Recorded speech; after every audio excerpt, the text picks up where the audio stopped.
找工作的环境太卷了。现在待业嘛，可能每做一天，这种顾虑都会又增加一分哈。Qian Qian and Wu Yuanhao are part of the millions of young people out of work in China.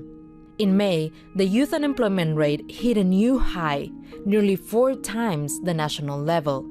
That's roughly 6 million people between the ages of 16 and 24 who are unemployed.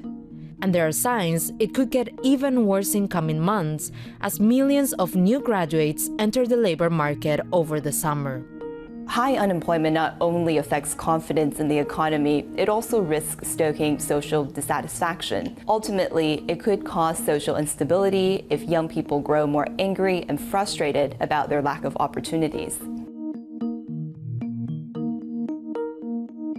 After China suddenly reopened its economy, initially triggering a massive wave of COVID infections, expectations were high that its consumers would eventually drive a strong economic rebound. But those hopes are fading, with shoppers pulling back and exports and foreign investment falling. And most troubling, more young people in China's towns and cities out of work. During the lockdown period, the sector that suffered disproportionately were the small and medium-sized enterprises that employ 70 to 80% of people in China. We had the assault on the technology and tutoring sectors. And these are sectors which provided a lot of jobs for young graduates, in particular the tutoring sector, which was eliminated almost overnight. Another important reason is the mismatch between the white-collar jobs the young graduates would like to do and the need for blue-collar workers. There's a lot at stake when it comes to correcting these imbalances, given how important the youth population is to China's economy.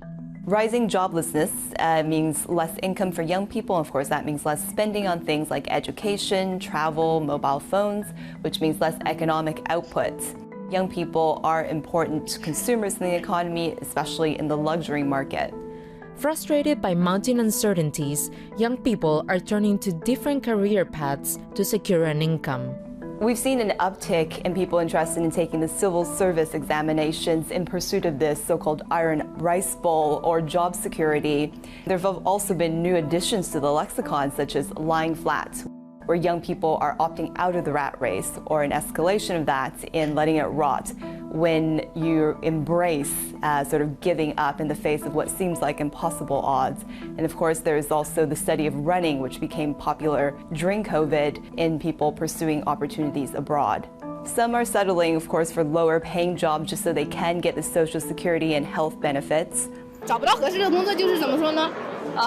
自己再退一步吧，先找一个基础的，然后就是说看有没有能力再去协调这样。如果实在找不到的话，也会考虑一些自由职业吧，比如说新媒体啊、一些兼职啊，或者灵活就业的一些形式。China's government has responded with several policies to boost hiring. They have made a lot of tax breaks and subsidies to both private and state-owned companies to expand internship opportunities. They have impressed upon local governments to hire as many young people as possible. And also they have come up with another solution that is not necessarily welcomed by the youngsters, which is to send or encourage the relocation of graduates to rural areas in China. Ultimately, job creation will depend on economic growth, especially in the services sector, where young people tend to dominate. Private businesses will need to feel more confident about growth prospects before they invest and expand their workforces. However, there are many reasons for caution. For example, slowing global growth, rising US-China tensions, especially in technology, as well as President Xi Jinping's push for common prosperity, as well as more party control over the economy.